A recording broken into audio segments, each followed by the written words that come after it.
पितृपक्ष का 15 दिन सनातन धर्म में बहुत महत्वपूर्ण माना जाता है। पितृपक्ष की शुरुआत प्रत्येक वर्ष भाद्रपद माह की पूर्णिमा तिथि से शुरू होकर आश्विन माह की कृष्ण पक्ष की अमावस्या तिथि को समाप्त होता है।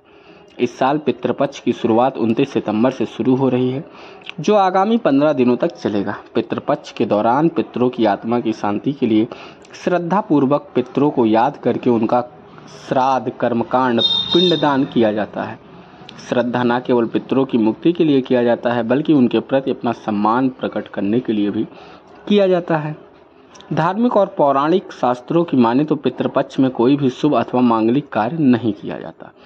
लेकिन कई बार आपके मन में यह सवाल चलता है कि पितृपक्ष में देवी देवताओं की पूजा करनी चाहिए या नहीं, किस नियम का पालन करना चाहिए। तो चलिए आज सब कुछ हम इस रिपोर्ट में आपको बताते हैं।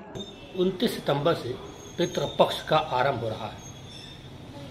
वर्ष के यह 15 दिन प्रत्येक मानव जीवन के लिए अत्यंत महत्वपूर्ण है, क्योंकि हम इन्हीं 15 दिनों में अपने उन परिजनों को जो हमारे बीच से ही जा चुके हैं, उनकी आत्मा की शांति, उत्तम गति की प्राप्ति और सद्गति के लिए नाना प्रकार के उपाय करते हैं।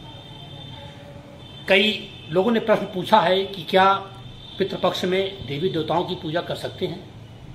बंधुओं, हमारे पितृ हमारे लिए पूजनीय हैं, हमारे लिए उनका उच्च स्थान है, किंतु वो देवी देवताओं से उच्च नहीं है। और बिना हम अपने इष्ट की आराधना किए अगर पितरों को कुछ करते हैं तो वो उसका फल नहीं मिलता है। इसलिए हमें नित्य प्रातः उठकर सर्वप्रथम तांबे के लोटे में जल लेकर भगवान सूर्य को गायत्री मंत्र का जप करते हुए अथवा ओम नमो भगवती वासुदेवाय का उच्चारण करते हुए जल अर्पित करना है। अपनी सुविधा के अनुसार अपने पितरों को तर्पण करें।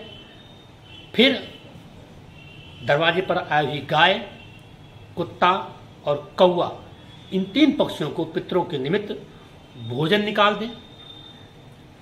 और एक बात का अवश्य ध्यान रखें कि पूजन स्थान पर अपने पितरों का कोई चित्र न लगाएं, इससे पितृदोष बढ़ता है, हमारे सारे उपाय निष्फल हो जाते हैं। अगर आपको पितरों की फोटो लगानी है तो अपने घर में दक्षिण दिशा की ओर लगाएं और उन्हें नित्य प्रणाम करें, इससे पितृदोष कम होता है। पितृ पक्ष के दौरान अभद्र भाषा का प्रयोग न करें और अपने इष्ट का स्मरण करते रहें। विशेषतया पितृपक्ष में भगवान विष्णु की पूजा विशेष फलदायी है, क्योंकि विष्णु लोक से ही पितृपक्ष अपने परिजनों के बीच में जाते हैं। इसलिए भगवान विष्णु की पूजा इस पितृपक्ष में पितरों की शांति सद्गति के लिए सबसे उत्तम उपाय है। इसे अवश्य करें।